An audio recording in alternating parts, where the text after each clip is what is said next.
네, 안녕하세요. 여러분들 반갑습니다. 금융과 에너지 업종을 누구보다 쉽게 알려주는 데이업 멘토 권혁철입니다. 오늘은 한국금융지주라는 기업 리뷰해 보도록 할 텐데요. 한국금융지주는 여러분들도 아시다시피 금융지주사로 여러 종속회사를 거느리고 있는 회사이죠. 현재 대체로 은행, 증권, 보험, 즉 금융주들이 실적 발표를 앞두고 기업 밸류업의 모멘텀과 함께 상승 중에 있는데요. 일단 기업 밸류업 일정 함께 알아보면서 얘기 나눠보려고 합니다. 같이 한번 확인해 보면서 천천히 얘기 나눠보도록 할 텐데요. 먼저 시작하기 전에 저희 데이업 채널에 오시면은 모든 종목들을 커버해 드리고 있으니까 찾아와 주시면 정말 감사하겠고, 제 영상도 끝까지 지켜봐 주시면서 댓글로 궁금하신 것들 남겨주시면은 다음 영상에서 말씀을 드리도록 하겠습니다. 그럼 한국금융지주 바로 보도록 할게요. 일단 한국금융지주 같은 경우 여러 종속회사를 두고 있죠. 뭐 증권업, 그리고 자산신탁, 부동산 신탁 등등 가지고 있는 금융사이고, 대부분 금융사들과도 마찬가지로 현재 저평가를 받고 있는 기업이기도 하죠. 일단 여러분들도 아시다시피 올해 1월 말쯤에 기업 밸류업 프로그램 이슈가 있었었죠. 이 기업 밸류업 프로그램 주요 내용을 좀 짤막하게 살펴보자면, 상장사의 주요 투자 지표를 활용을 해서 시가총액 및 업종별로 비급 공시를 하고 상장사들에게 기업 가치 개선 계획을 공표하도록 권고하고, 기업 가치 개선 우수 기업 등으로 구성된 지수 결과 및 상장 지수 펀드를 도입하겠다는 내용이었는데, 이 내용 자체가 이 저평가되어 있는 기업을 가치 개선을 시킨다는 정책이었죠. 세부 내용 같은 경우 2월에 발표가 되었었는데, 사실 내용이 발표되자마자 실망이 너무 큰 부분이 있었습니다. 일단 세부 내용 그러면 함께 살펴보도록 할게요. 이 구체적 방안 같은 경우 2월 26일에 발표가 되었었는데, 이때 1차 세미나를 열면서 금융위원회는 기업 밸류업 지원 방안을 한국 증시 저평가 해소를 위해서 7월부터 상장사들에게 기업 가치 재고 계획을 스스로 공시하도록 하겠다라고 밝혔었죠. 그리고 다음 달인 5월에 2차 세미나를 열면서 6월 중으로 최종 가이드라인을 확정을 하겠다라고 했는데요. 이 공개된 방안에 따르면 약 1,600개에 달하고 있는 전체 코스피 코스닥 상장사는 기업 가치 재고 계획을 스스로 수립하고, 그리고 연 1회 자율 공시하도록 하게끔 만들겠다라는데요. 이 기업 가치 개선 계획에는 총 6단계에 대한 내용이 있었습니다. 그리고 현황 진단, 목표 설정, 계획 수립, 이행, 평가, 소통, 이런 6단계에 대한 내용이 담겨져 있었는데요. 또 매년 우수기업에게 표창을 또 주도록 하겠다라고 했습니다. 그런데 사실상 기업들 공시 같은 경우 하반기부터, 그리고 실제 지수 개발은 이 3분기부터 완료가 되고, 공시 인센티브 같은 경우는 내년부터라는 내용 때문에 실제 시행 시기까지는 너무나 긴 시간이 필요하다라는 평가를 받으면서 기업 밸류업이 뭐 기대에 미치지 못한다라는 말이 나왔었죠. 그래서 기업 밸류업으로 상승했었던 저평가 종목들이 실망 매물을 상당히 뱉어냈었는데요. 그런데 며칠 전에 이 최상무 기재부 장관께서 미국 워싱턴 기자 간담회에서 이 기업 밸류업 프로그램은 변함없이 추진할 거다라고 밝혔죠.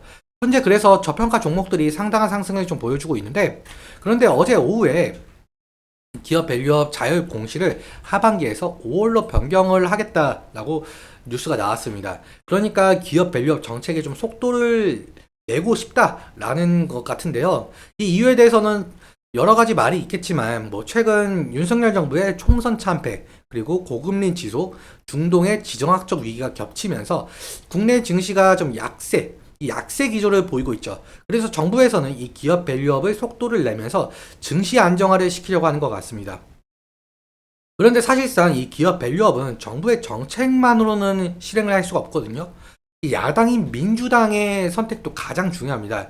이 이유에 대해서 좀 말씀을 드려보자면, 야당인 민주당 측에서는 정부의 이 밸류업 프로그램을 좀 반대하지는 않았으나, 민주당은 소액 주주 권익 보호 이 정책을 공약을 했었죠. 그러니까 기업들과의 이익과 반대되는 상당한 내용을 가진 정책을 공약을 했다라고 보시면 될 것 같고, 이 공약 같은 경우는 좀 일시정지해서 여러분들 함께 보시면 정말 좋을 것 같고, 그래서 기업의 자발적인 주주 환원 노력과 세제 혜택에 초점을 맞춘 정부와 여당의 정책 방향과는 큰 차이가 있었습니다. 앞서 말씀드린 대로 4월 총선에서 여당인 국힘이 참패하고 야당인 민주당이 승리했었죠. 그래서 더욱더 현 정부의 기업 밸류업 정책에 좀 제동이 걸릴 것이다라는 시장 평가가 있었습니다. 다시 정리해서 말씀을 드리자면 사실 기획재정부가 이 밸류업 정책의 일환인 세제 혜택으로 제시한 이 법인세 세액공제와 배당소득세 부담 경감은 세법 개정을 해야 하거든요. 그런데 세법 개정 같은 경우 국회 동의, 즉 민주당의 동의가 있어야 실현이 될 수가 있습니다. 그런데 이런 세법을 다수당을 차지한 민주당이 부자 규정 감세로 규정을 하면서 국회 법안에 반대할 경우에는 세법 개정이 어려워지게 되는데요. 그렇다면은 정부가 추진 중인 기업 밸류업 프로그램도 무산이 될 가능성이 높겠죠. 일단 민주당 자체에 대해서도 이 개인 투자자들의 여론에 반응을 무시할 수는 없는 입장이긴 하죠. 그래서 사실상 민주당과 정부의 정책적 합의가 이루어지면서 실제로 기업 밸류업 정책이 실현될지는 아직 미지수로 보이고 있습니다. 그래서 이 부분은 지속적으로 체크해 나가면서 대응을 해야 되는 이슈로 보이고 있고, 그럼 차트 마지막으로 보면서 내용 정리해 보도록 할게요. 일단 한국 금융지주 차트를 보시자면은 아무래도 금융사이다 보니까 금융 테마 형성과 호실적 기대감의 모멘텀으로 주가 변동성을 나타내고 있는데요. 최근에 2월부터 시작을 해서 기업 밸류업 정책 이슈로 상당한 상승의 모습을 이끌어냈죠. 앞서 말씀드렸다시피 2월 26일 세부 내용이 발표를 하면서 기대에 미치지 못한다는 평가 때문에 실망 매물을 좀 쏟아져 냈는데, 지금 지지라인 같은 경우 제가 미리 선을 그어 놨습니다. 일단 금일 흐름 같은 경우 21평선을 좀 돌파해주지 못하는 흐름을 보여주고 있고, 다음 지지라인 같은 경우는 단기 이평선이 3일선과 10일 이평선이 될 가능성이 높을 것 같습니다. 그래서 이 부분 1분기의 양호한 실적 전망을 바탕으로 확실하게 이 부분 지지를 해주면서 상승을 하게 된다라고 한다면은 상당한 상승의 모습을 이끌어낼 가능성이 있을 것 같은데요. 하지만 1분기 실적 안 좋게 나오거나 이 기업 밸류업 정책이 좀 무산이 된다라고 한다면 한 차례 또 실망 매물이 쏟아질 가능성이 있겠죠. 그래서 실망 매물이 쏟아지면서 지지라인이 이탈될 가능성도 있을 것 같은데요. 지지라인 이탈 시에는 리스크적인 관리가 필요할 수 있을 것 같습니다. 그리고 사실상 기업 밸류업 정책이 야당의 반대를 무릅쓰고 시행이 될지는 아직 모르겠지만, 만약에 기업 밸류업 정책이 시행이 된다라고 한다면 현재 저평가를 받고 있는 금융, 즉 증권, 은행, 보험이 테마를 형성하면서 지속적인 상승을 일으킬지 지켜봐야 될 것 같습니다.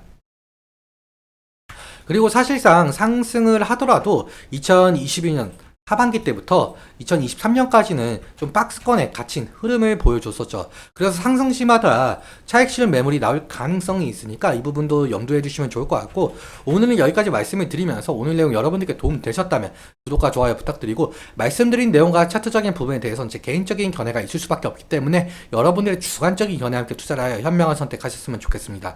오늘도 시청해 주셔서 너무 감사하고 지금까지 멘토 권혁철이었습니다. 감사합니다.